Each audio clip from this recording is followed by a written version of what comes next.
ನಮಸ್ಕಾರ, ಶುಭೋದಯ, ಸಂಕಲ್ಪ ಸಿದ್ಧಿ ವಿಶೇಷ ಕಾರ್ಯಕ್ರಮಕ್ಕೆ ತಮ್ಮೆಲ್ಲರಿಗೂ ಆತ್ಮೀಯ ಸ್ವಾಗತ ಹೇಳ್ತಾ ಇರೋದು ನಾನು ಅನುಷಾ. ಮೊದಲನೇ ಬಾರಿ ಚಾನಲ್ ವೀಕ್ಷಿಸ್ತಾ ಇದ್ದೀರಾ ಅಂತಂದರೆ ಈಗಲೇ ಚಾನಲ್ನ ಸಬ್ಸ್ಕ್ರೈಬ್ ಮಾಡಿ, ನಮ್ಮ ವೀಡಿಯೋಸ್ನ ಲೈಕ್ ಮಾಡಿ. ಕಾರ್ಯಕ್ರಮದಲ್ಲಿ ನಮ್ಮ ಜೊತೆಲಿದ್ದಾರೆ ಸ್ಪಿರಿಚುವಲ್ ಗುರು ಡಾಕ್ಟರ್ ವಿಷ್ಣುದತ್ತ ಗುರುಜಿಯವರನ್ನ ಕಾರ್ಯಕ್ರಮಕ್ಕೆ ಸ್ವಾಗತಿಸೋಣ. ನಮಸ್ತೆ ಗುರುಗಳೇ, ಶುಭೋದಯ. ಕಾರ್ಯಕ್ರಮಕ್ಕೆ ಭಕ್ತಿಯ ಸ್ವಾಗತ. ಒಳ್ಳೆದಾಗಲಿ ಅಮ್ಮ. ಇನ್ನು ಗುರುಗಳ ಎಲ್ಲೋ ಒಂದು ಕಡೆ ಈ ಸಿಂಪ್ಟಮ್ಸ್ ಅಥವಾ ಇಂಡಿಕೇಶನ್ಸ್ ಅನ್ನೋ ಹಾಗೆ ಯಾರಾದರೂ ಬಂದರೆ ಇದೇ ಕೆಲಸಕ್ಕೆ ಬಂದಿದ್ದಾರೆ, ಅಥವಾ ಯಾರಾದರೂ ಫೋನ್ ಮಾಡಿದ್ರೆ ಹಣ ಕೇಳಕ್ಕೆ ಮಾಡಿದ್ದಾರೆ ಅಥವಾ ಸಾಲ ಕೇಳಕ್ಕೆ ಮಾಡ್ತಾರೆ ಅನ್ನೋ ಒಂದು ಇಂಡಿಕೇಶನ್ ನಮಗೆ ಗೊತ್ತಾಗ್ಬಿಡುತ್ತೆ. ಅದೇ ರೀತಿ ನಮಗೇನಾದರೂ ಈ ಹಣ ಬರಬೇಕು ಅನ್ನೋದಾದರೆ ಅಥವಾ ದನ ನಮಗೆ ಬರಬೇಕು ಅನ್ನೋದಾದರೆ ಅದರ ಒಂದು ಇಂಡಿಕೇಶನ್ ಯಾವುದ್ರ ಮುಖಾಂತರ ಆದರೂ ಗೊತ್ತಾಗುತ್ತಾ? ಮುಂಚೆನೇ ಸಿಗ್ನಲ್ಸ್ ಬರುತ್ತಾ? ನಾವು ಅದನ್ನು ಹೇಗೆ ನೋಟಿಸ್ ಮಾಡಬೇಕಾಗತ್ತೆ? ಸೊ ಈ ಒಂದು ಇಂಡಿಕೇಶನ್ ಎದುರು ಕೊಡ್ತಾನ ದೇವರು, ಇದ್ರ ಬಗ್ಗೆ ತಿಳಿಸ್ಕೊಡಿ ಗುರುಗಳು. ಓಂ ವಿಶ್ವಸ್ಮೈ ನಮಃ. ಪ್ರೀತಿಯ ಬಂಧುಗಳೇ, ಬಹುಶಃ ನಾನು ಒಂದೊಂದು ತಿಥಿಗೆ ಒಂದೊಂದು ಮಹತ್ವ ಅಂತ ನಿಮಗೆ ಹೇಳಿದ್ದೆ. ಬಹುಶಃ ನಿಮಗೆ ಯಾವುದಾದ್ರೂ ಎಪಿಸೋಡು ನೆನಪಿದ್ದರೆ ಒಂದೊಂದು ತಿಥಿಗೆ ಒಬ್ಬೊಬ್ಬರು ಅಧಿದೇವತೆ ಕೂಡ ಇರುತ್ತಾರೆ ಕೂಡ. ಹಾಗೆಯೇ ಇಲ್ಲಿ ದಶಮಿ ತಿಥಿ ಬಂದಾಗ ವಿಜಯದಶಮಿ, ಏಕಾದಶಿಗೆ ವೈಕುಂಠ ಏಕಾದಶಿ, ದ್ವಾದಶಿ ಮುಕ್ಕೋಟಿ ದ್ವಾದಶಿ, ತ್ರಯೋದಶಿ ಧನತ್ರಯೋದಶಿ. ಇಲ್ಲಿಗೆ ಸ್ಟಾಪ್ ಮಾಡ್ತೀನಿ. ಪ್ರತಿ ತಿಂಗಳು 2 ಬಾರಿ ತ್ರಯೋದಶಿ ಬರುತ್ತೆ. ಅದೇ ನಮಗೆ ಸೂಚನೆ. ನಾವು ಎಚ್ಚೆತ್ಕೊಳ್ಳಲ್ಲ ಅಷ್ಟೇ, ಎಚ್ಚೆತ್ಕೊಳ್ಳಲ್ಲ.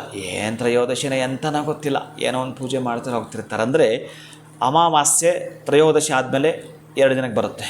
ತ್ರಯೋದಶಿ, ಚತುರ್ದಶಿ, ಅಮಾವಾಸ್ಯೆ. ಪೌರ್ಣಮಿ ಮೊದಲು, ತ್ರಯೋದಶಿ, ಚತುರ್ದಶಿ, ಪೌರ್ಣಮಿ.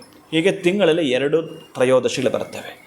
ಯಾರು ಈ ತ್ರಯೋದಶಿಯನ್ನು ನಿಮ್ಮ ಪರವಾಗಿ ನಿಮಗೆ ಬೇಕಾಗಿರತಕ್ಕಂತಹ ರೀತಿಯಲ್ಲಿ ಮಂತ್ರ, ಯಂತ್ರ, ತಂತ್ರ ಪದ್ಧತಿ ಅಂತ ಏನಾದರೂ ನಾವು ಮಾಡಿಕೊಳ್ತೀವಿ ಅಂತಂದರೆ, ಅದರಲ್ಲೂ ಕೂಡ ವಿಶೇಷವಾಗಿ ನಾಗಾರ್ಜುನ ತಂತ್ರ ಅಂತ ಬರುತ್ತೆ.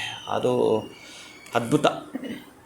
ಅದಕ್ಕಾಗಿ ನೀವೇನಾದರೂ ಒಂದು ಮಾಡ್ತೀವಿ ಅಂತಂದರೆ ಧನತ್ರಯೋದಶಿಯನ್ನು ವಿಶೇಷವಾಗಿ, ಅದು ದೀಪಾವಳಿ ಹಬ್ಬದಲ್ಲಿ ಬಂದು ಹೋಗುತ್ತೆ, ಆದರೆ ಪ್ರತಿ ತಿಂಗಳು ತ್ರಯೋದಶಿ ಬರುತ್ತೆ. ಅಂತಹ ತ್ರಯೋದಶಿಯಂದು ನೀವು ಒಂದು ಕೆಲಸ ಮಾಡಬೇಕಾಗತ್ತೆ.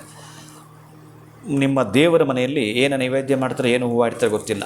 ಈ ತ್ರಯೋದಶಿಗೆ ಒಂದು ಲೋಟದಲ್ಲಿ ನೀರು ಅಥವಾ ಒಂದು ಚೆಂಬಲ್ಲಿ ನೀರು, ಅದು ತಾಮ್ರದ ಚೆಂಬಾಗಿರಲಿ ಅಥವಾ ತಾಮ್ರದ ಲೋಟ ಆಗಿರಲಿ, ಅದರಲ್ಲಿ ಹಾಕ್ಬಿಟ್ಟು ಒಂದು 3 ದಳ ಇರ್ತಕ್ಕಂತಹದ್ದು 3 ಏನೋ ಅದ್ರಲ್ಲಿ ಹಾಕಬೇಕಾದ್ರೆ ಬಿಲ್ಲೋಪತ್ರೆನ ಹಾಕಬೇಕು. ಬಿಲ್ಲೋಪತ್ರೆಯನ್ನು ಹಾಕಿ ನಮಸ್ಕಾರ ಮಾಡಿಕೊಂಡು ಅದರ ಮೇಲೆ ಕೈ ಇಟ್ಟುಕೊಂಡು ಲಕ್ಷ್ಮೀ ಅಷ್ಟೋತ್ರನ ಓದುವಂಥದ್ದು, ಅಥವಾ ಅವರಿಗೆ ಬರ್ತಕ್ಕಂಥ ಲಕ್ಷ್ಮೀ ಸ್ತೋತ್ರ ಯಾವುದಾದ್ರೂ ಸರಿಯೇ, ಅಥವಾ ನೀವು ಶ್ರೀ ಸೂಕ್ತವನ್ನು ಕೇಳುವಂಥದ್ದು, ಶ್ರೀ ಸೂಕ್ತವನ್ನು ಹೇಳುವಂಥದ್ದು ಕೈ ಇಟ್ಕೊಂಡು ಅದಕ್ಕೆ ಧೂಪ ದೀಪವನ್ನು ಹಾಕಿಬಿಟ್ಟು ಮಹಾಲಕ್ಷ್ಮಿಯ ಫೋಟೋ ಅದರ ಮೇಲೆ ಇಟ್ಟುಬಿಡುವಂಥದ್ದು. ನೆಕ್ಸ್ಟ್ ತ್ರಯೋದಶಿ ತನಕ ನೀವು ಅದನ್ನು ಮುಟ್ಟೋ ಹಾಗೆ ಇಲ್ಲ. ಒಂದು ಪುಸ್ತಕ ಆಗಿರ್ಬೋದು ಅಥವಾ ಲಕ್ಷ್ಮೀದೊಂದು ಫೋಟೋ ಆಗಿರ್ಬೋದು, ಅದ್ರ ಮೇಲೆ ಇಟ್ಟುಬಿಟ್ರೆ ಧೂಪ ದೀಪ ಹಾಕಿ ಒಂದು ಕಡೆ ಇಟ್ಟಿರಬೇಕು. ಎಷ್ಟಿದೆ ಹಾಗೆ ಇರಬೇಕು. ಆ ಬಿಲ್ಲೋಪತ್ರೆ ಏನಿದೆಯೋ 3 ದಳಗಳದ್ದು ಕರೆಕ್ಟಾಗಿರತಕ್ಕಂಥ ಅದು 3 ಹಾಕಿದ್ದೀರಿ. ಅದು ನೀವೇನಾದರೂ ತೆಗೆದು ನೋಡಿದ್ರೆ ಈ ಡಬಲ್ ಇರುತ್ತೆ. ಆ ಡಬಲ್ ಇರೋದು ಹಿಂಗೆ ಮಾಡಿದಾಗ ಗೊತ್ತಾಗ್ಬಿಡುತ್ತೆ. ಆ ಎಲೆ ಮೊದಲೇ ಮಂದ ಇರುತ್ತೆ, ಎಷ್ಟಂದ್ರೆ ಅಷ್ಟಾಗಿರುತ್ತೆ. ನೆಕ್ಸ್ಟ್ ತ್ರಯೋದಶಿಗೆ ಒಂದು ಹಾಳೆ ತೆಗೆದುಕೊಂಡು, ಒಂದು ಪೇಪರ್ ಹಾಳೆ ತೆಗೆದುಕೊಂಡು, ಆ ಎಲೆಗಳು ತುಂಬ ಸಾಫ್ಟ್ ಆಗಿಬಿಟ್ಟಿರುತ್ತೆ, ಹಾಗೆ ಮುಟ್ಟಿದ್ರೆ ಸಾಕು ಕರಗೋಗುತ್ತೆ, ಆ ರೀತಿ ಇರುತ್ತೆ. ಅಷ್ಟೂ ಎಲೆಗಳನ್ನ ಶೇಖರಣೆ ಮಾಡಿಕೊಂಡು ಒಂದು ಪುಸ್ತಕದ ಮೇಲೆ, ಒಂದು ಉದ್ದನ ಹಾಳೆಯ ಮೇಲೆ ಓಂ ಶ್ರೀ ಸ್ವಸ್ತಿಕ್ ಈ ಚಿಹ್ನೆಯನ್ನು ಬರೆಯುವಂಥದ್ದು. ಈ ಚಿಹ್ನೆಯನ್ನು ಬರೆದು ಅದೇ ಎಲೆಗಳಿಂದ ಬರೆಯೋದು. ತುಂಬ ಅದು ಕರಗಿರುತ್ತೆ, ಇಟ್ಕೊಂಡ್ರೆ ನಿಮಗೆ ಭ್ರಷ್ಟರಾಗಿರುತ್ತೆ. ಅದು ಗ್ರೀನ್ ಕಲರ್ ಬಂದುಬಿಡುತ್ತೆ. ಓಂ ಶ್ರೀ ಸ್ವಸ್ತಿಕ್ ಈ 3 ಚಿಹ್ನೆಯನ್ನು ಬರೆಯುವಂಥದ್ದು. ಅಥವಾ ದೇವರ ಮನೆಯಲ್ಲೇ ನೀವು ಗೋಡೆ ಮೇಲೆ ಚಿಕ್ಕದಾಗಿ ಬರೀತಕ್ಕಂಥದ್ದು, ಅಥವಾ ಒಂದು ಗ್ಲಾಸ್ ಮೇಲೆ ಹೇಳ್ತಾನೆ, ಯಾವುದೋ ಒಂದು ಗ್ಲಾಸ್ ಅದು ನಾರ್ತ್ಗೆ ಮುಖ ಮಾಡಿದರೆ, ಅಥವಾ ಒಂದು ಕನ್ನಡಿ ಕೂಡ ತೆಗೆದುಕೊಂಡು ಅದ್ರ ಮೇಲೆ ಕೂಡ ಬರೆದು ಬಿಟ್ಟು ಓಂ ಶ್ರೀ ಸ್ವಸ್ತಿಕ್ ಅಂತ ಬರೆದು ಬಿಟ್ಟು ಸ್ವಲ್ಪ ಅರಿಶಿನ ಕುಂಕುಮ ಅದಕ್ಕೆ ಇಟ್ಟು ಅದೇ ದೇವರ ಮನೆ ಇಡತಕ್ಕಂತಹದ್ದು. ಪ್ರತಿನಿತ್ಯ ನೀವು ದೇವರ ಮನೆಗೆ ಹೋದಾಗ ಅದರಲ್ಲಿ ನೋಡ್ಕೊಳ್ಳೋದು, ಪಕ್ಕಕ್ಕಿಡೋದು, ದೇವ್ರನ್ನ ಹೀಗೆ ನೋಡಿಸೋದು, ಹಾಗೆ ಇಡತಕ್ಕಂಥದ್ದು. ನೆಕ್ಸ್ಟ್ ತ್ರಯೋದಶಿಗೆ ಮತ್ತು ಸೇಮ್ ಅದನ್ನು ಅನಿಸಿ ಮಾಡ್ತಾರೆ. ಈ ರೀತಿ 4 ತ್ರಯೋದಶಿಗಳು ಏನಾದರೂ ನೀವು ಮಾಡ್ತೀನಿ ಅಂತಂದರೆ 2 ತಿಂಗಳಲ್ಲಿ 4 ತ್ರಯೋದಶಿಗಳನ್ನ ನೀವು ಕಾಣ್ತೀರಿ.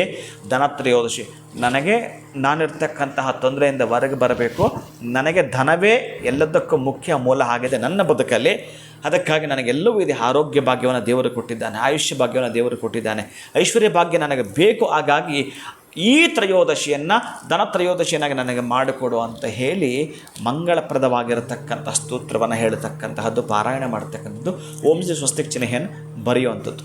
ನೀವು 2 ಮಾಡ್ತೀರಲ್ಲ ಕರೆಕ್ಟಾಗಿ, ಆ 2ರಲ್ಲೇ ಗೊತ್ತಾಗ್ಬಿಡುತ್ತೆ. ಇನ್ನು 2 ಬಾಕಿ ಇರುತ್ತೆ. ಖುಷಿ ಪಡ್ತೀರಿ. ಎಷ್ಟು ಅಂತಂದರೆ ನೀವು ಇಲ್ಲಿ ತನಕ ಖುಷಿ ಪಟ್ಟಿರಲ್ಲ, ಅಷ್ಟು ಖುಷಿ ಪಡ್ತೀರಿ. ನಿಮ್ಮ ಹಾಗೆ ಯಾರು ತೊಂದರೆಯಲ್ಲಿರ್ತಾರೋ ಅವ್ರಿಗೂ ಕೂಡ ಇದನ್ನು ಹೇಳಿ.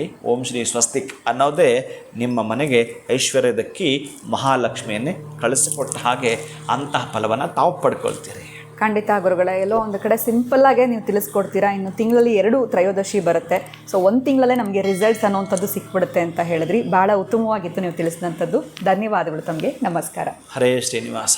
ಸೊ ಇಷ್ಟು ಸಿಂಪಲ್ಲಾಗಿರುವಂಥ ಒಂದು ರೆಮಿಡಿಯನ್ನು ಗುರುಗಳು ತಿಳಿಸ್ಕೊಟ್ಟಿದ್ದಾರೆ. ನಿಮ್ಮೆಲ್ಲರಿಗೂ ಇಷ್ಟ ಆಗಿದೆ ಅಂತ ಭಾವಿಸ್ತಾ ಇವತ್ತಿನ ವಿಡಿಯೋವನ್ನು ಮುಗಿಸುವಂತಹ ಸಮಯ ಆಗಿದೆ. ನಮಸ್ಕಾರ.